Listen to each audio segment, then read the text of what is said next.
Greetings, everyone, and welcome to TRG 30. I guess I should be welcoming myself back to TRG 30. It's Jill Robinson here, and I'm really happy to be with you today. TRG 30, where we talk about resilience.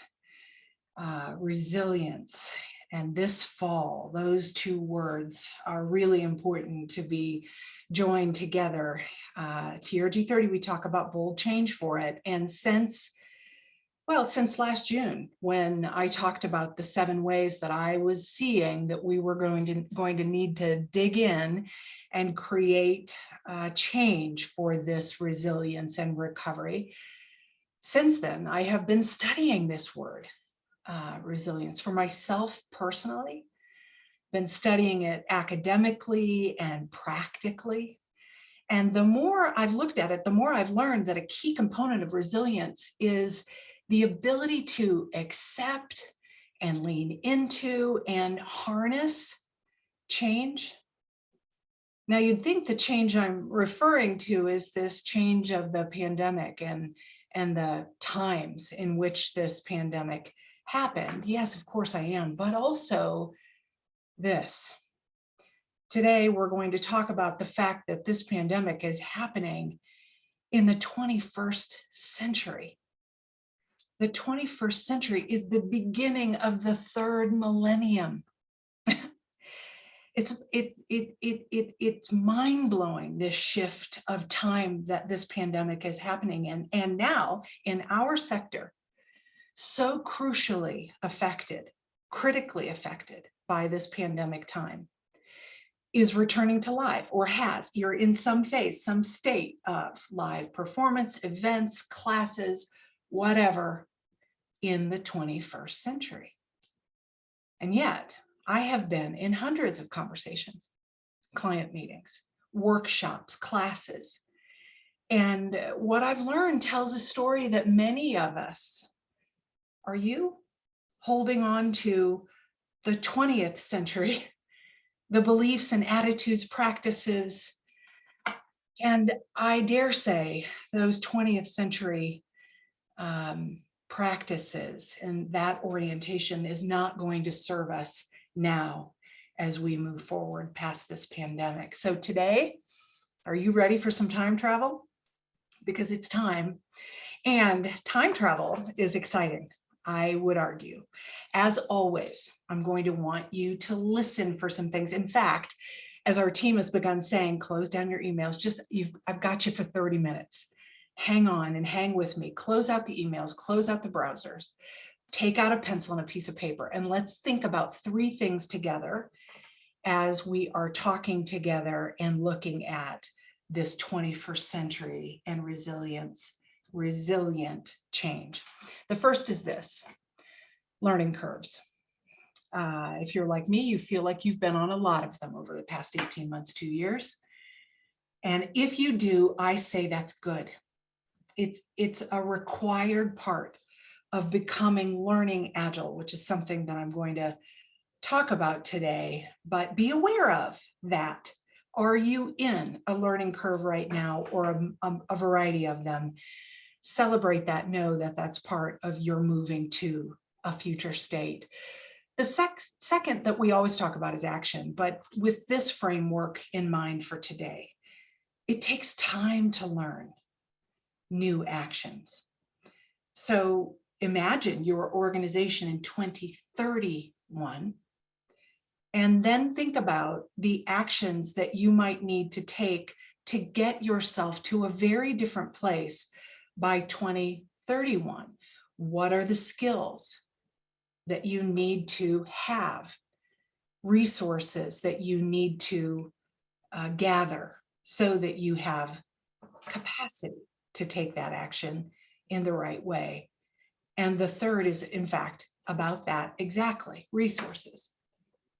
We've gone through redundancies, furloughs, layoffs. All of you in this room have had enormous paradigm shifts related to the people around you. You have gaps as you look to 2031. So what are they? And how can you think creatively about them? Is that absolutely positively must be a full-time person? Could it be part-time? Could it be a contractor? Could it be a consultant? How do you think about your organizational resources and chart in new ways that help you get what you need, your organization what you need, as you look to the next decade in the 21st century?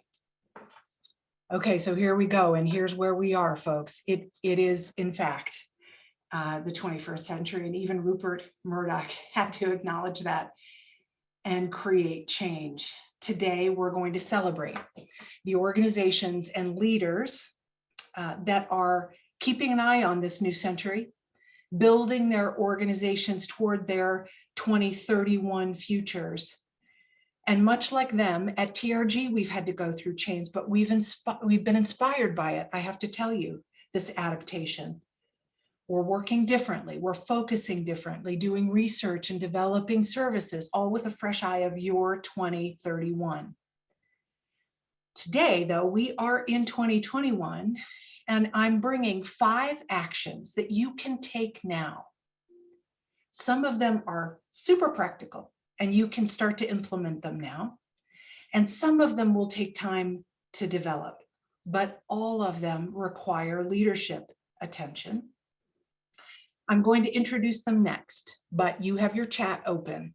As you're listening to me talk, begin to share with each other where you've done something good. And we're going to give you at the end of our session, Stephen and I, a formal way for you to participate in that dialogue. I look forward to hearing from you about these actions and more that you might be taking. Here are my 5 for 21st century organizations. The first is this: it's about learning agility, personally and organizationally. The organizational it factor, it was deemed as that during and at the beginning of the pandemic. It's about learning what to do, knowing what to do when you don't know what to do. It's crucial as we enter into a new century post-pandemic with so much change. Learning agility is number 1. Number 2 is listening. Now, we've talked about this a lot during TRG 30. My observation and challenge is that it's now time to act differently. Listening and listening well means systems and frameworks for conversation and action, less than marketing campaigns and surveys. Number 3 is about programming. And there are reasons why I'm advancing this, even though most all of you are thinking differently. The data says that all of you aren't acting differently. We'll talk about programming that aligns with your post-pandemic missions. Can't talk about programming without talking about access to seats and events and more. All of that has to be joined up. Access to seats, access to events aligned with your missions that existed pre and have been heightened undoubtedly during the pandemic. That's where the rubber hits the road. And number 5, before you hit send, I want you to think about something else. So those are the 5 we're going to talk about, and we're going to start here. First up is learning agility. It's knowing what to do when you don't know what to do, and it requires effort and commitment from individual leaders, staff members, especially think about really your organization, especially in those organizations where agility is a word that's only applied to Olympic gymnasts. I mentioned it earlier this year. The IT designation came from a Forbes article described learning agility as the organizational it factor in early 2020. And it described it this way: learning agility is a concept that amplifies a human instinct to learn, adapt, unlearn, and relearn. It's how we keep up with constantly changing conditions and figure out new ways to navigate them without actually knowing what to do.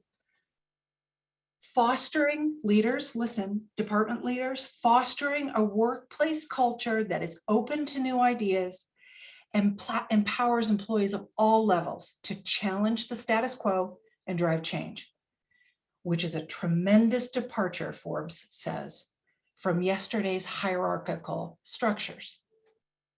Listen, I couldn't agree more. And this year we have been teaching learning agility to a group of international arts CEOs. And this isn't rocket science, but it does require intentional focus on things like teaching people how to work and then doing postmortems after the work is done.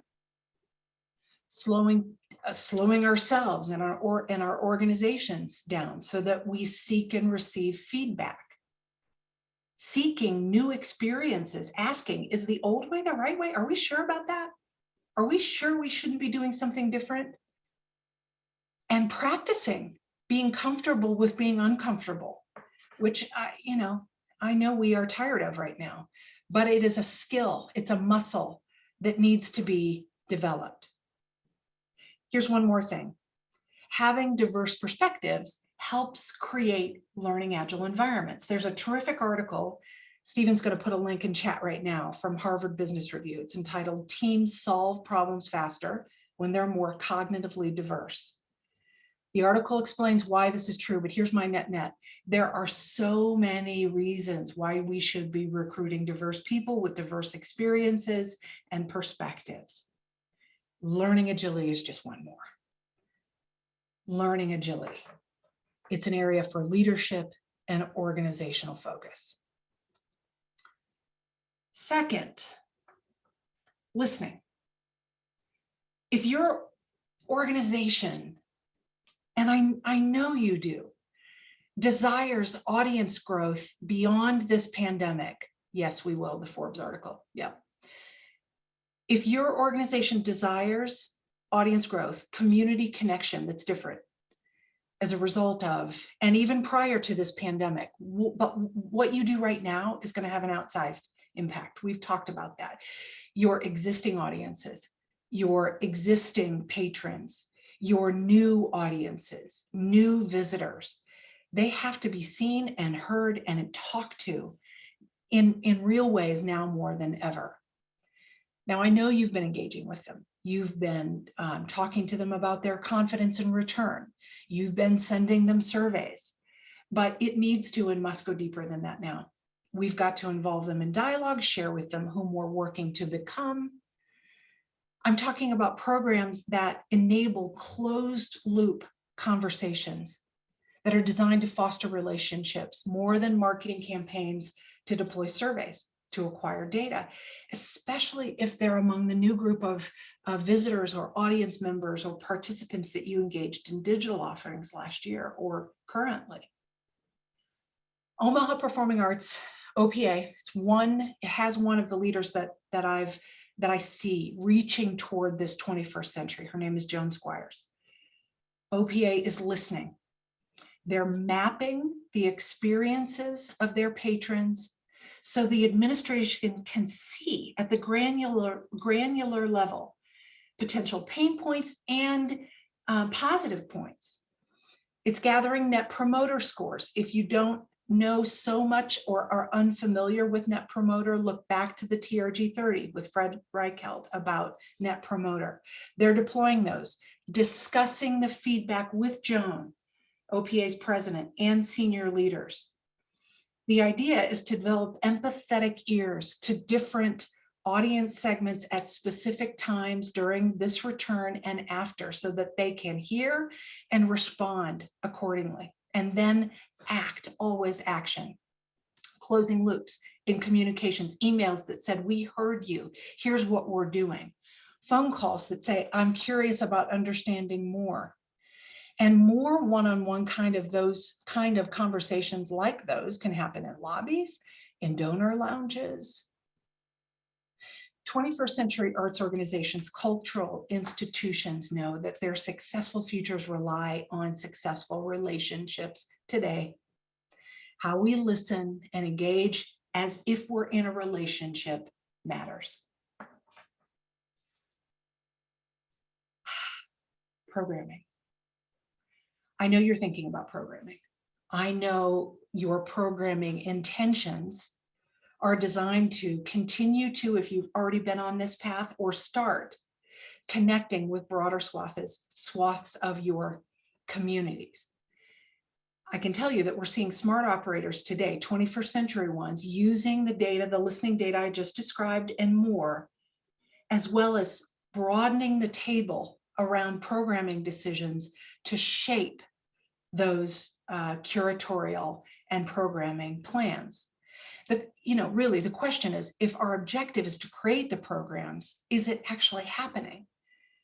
And it is possible to happen no matter the business model. But our most recent COVID comeback survey, which we've been fielding once a quarter since the pandemic began, this reports on our industry's plans for programming mix, or it did in our last one.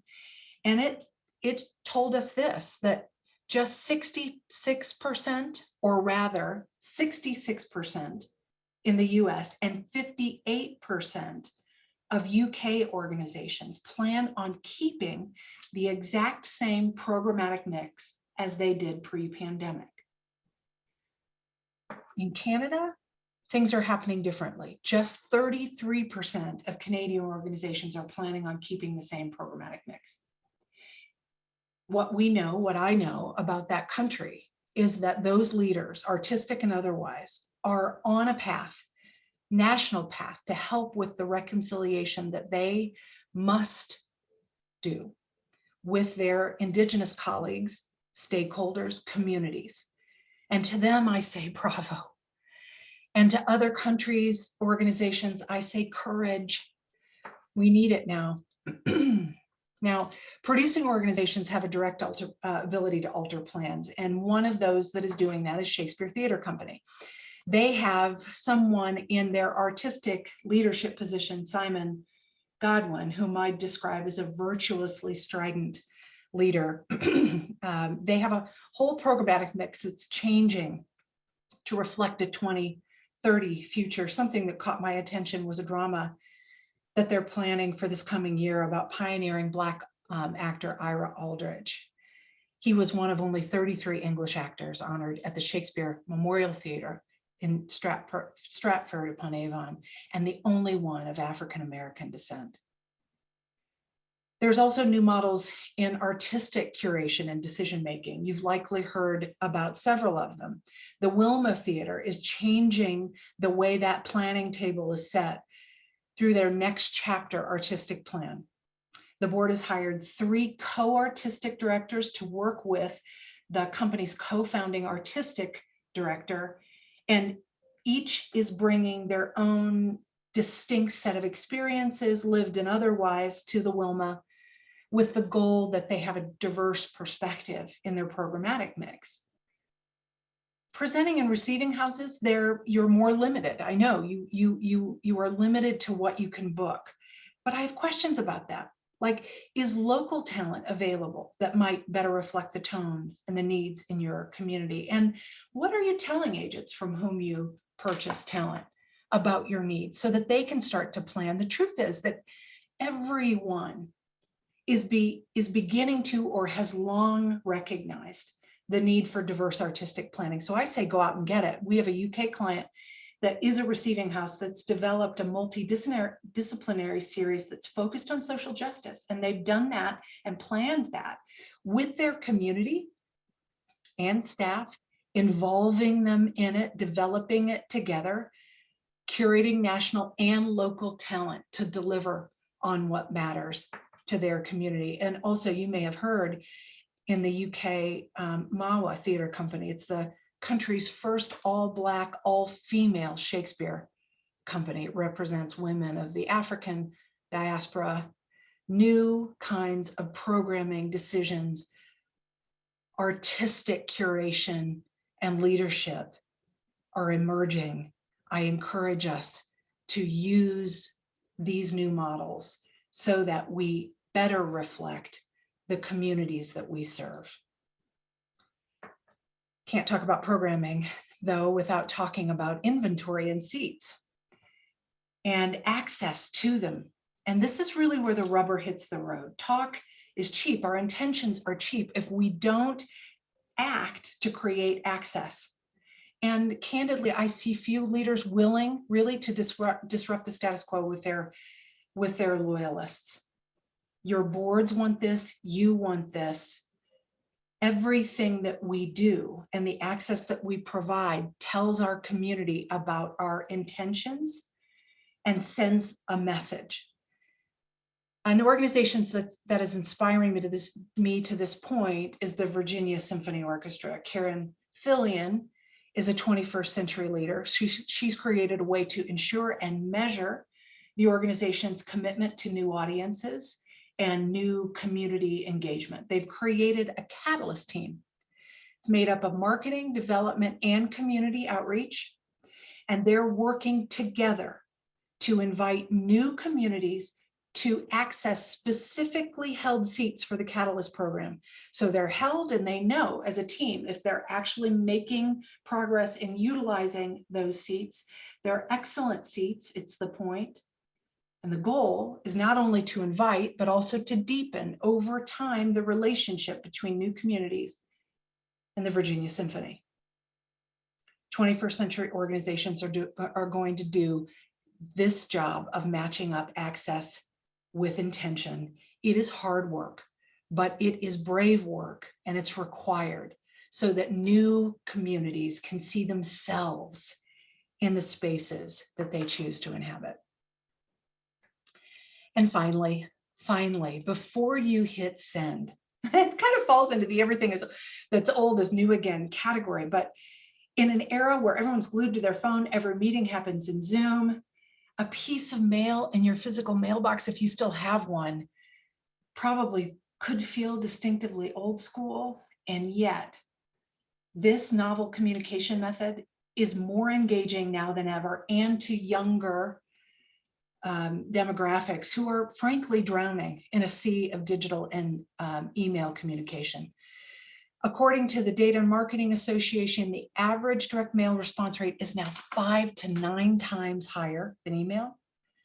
And almost 90% of direct mail gets opened as compared to 20 to 30% of today's email. And while the best target age for direct mail is 45-54, millennials are reporting a purchase preference for direct mail over email too. We can hold it, hang on to it, take it with us. In Canada, Canada Post conducted a neuromarketing research study. It showed that direct mail is easier to understand, more memorable, 20% more persuasive than digital media. And in the UK, Royal Mail Market Research study found that a record 96% of direct mail was engaged with during the lockdown. And 70% of consumers say mail makes them feel more valued. Some 20th century best practices need to be pulled through. This is one of them. Before you just hit send, consider adding direct mail to your mix and making your consumer feel like you took that step in a way that matters to them. Okay, y'all, the moment is now. I can't encourage it enough. Arts and cultural organizations that want to ensure their relevancy moving forward, you've got to take action now. These are some that you can take. And if you're inspired, share your next best actions that you're already taking in chat today. Let's talk about some of them. And you can also share them with me. I'm inspired to share them with the field. Stephen's going to put a link to my newsletter and blog in chat. I urge you to sign up so that we can be in direct communication about the things that you're doing. And I can be inspired by the 21st century actions you're taking now. I will showcase those powerful examples and more. And as always, we are here with data and with deeper dives that will help you go into more of the practices we talk about in TRG 30. And we are always your partner for resiliency with the products and services that we're developing that have your 2031 solidly in mind. Stephen, I know you're here. Yeah, there you are. It's so good to be with you and so good to see you. I'll love to talk with you about these practices and more in the remaining moments we have. For sure. There's some questions about the links. All of that is going to be followed up in an email to you all tomorrow. So look out for the links that Jill has referenced and also a copy of today's TRG 30. One thing I'd also say on our website, trgarts.com/careers, TRG has almost 10 open positions at the moment. If you'd like to join us, please do take a look at the offers and opportunities that we have available. We'd love for you to maybe join us on a future TRG 30. Let's start off with Bradley, Jill, who is talking about the obstacle to future programming being about risk aversion. How can organizations program for a healthy future and ensure financial success so that it's a sustainable shift? Are there programming approaches, future 21st century ones, right, that have truly demonstrated financial success? Well, this is a place where I think some of our past practices can be pulled through. They just would have different manifestations, Bradley, and hello. We have previously taken risks. They felt perhaps differently, but when we look at new works pre-pandemic and new works post-pandemic, they're all new. It's all risky, unfamiliar territory. So a season is a complement of things where the maths can work together to create a net result that works for the organization. So we can schedule and plan for programs that will help us financially and allow that to offset some of the risk, or we can just budget for the risk. And we can take another approach and inspire our community to help through fundraising and other appeals, new communities who are inspired to help us make those things happen. I just read a study from IUPUI and the Lilly School of Philanthropy that reported that Black stakeholders and community members who care about arts stakeholders, are in fact supporting arts organizations now because they want to take action to see themselves represented. That and more are the kinds of things that I think are possible moving forward. Jill, in order to plan being a 21st century organization, are there first steps? I mean, you've outlined these five places, 5 things for consideration, but is there a one step that folks could take from this time today, this afternoon, tomorrow even, in their organizations? Yeah, I started with learning agility on purpose. It feels big. It is big and long term, but there are micro steps. One step you could take is start to post-mortem the actions you're taking now as a team. What are you learning?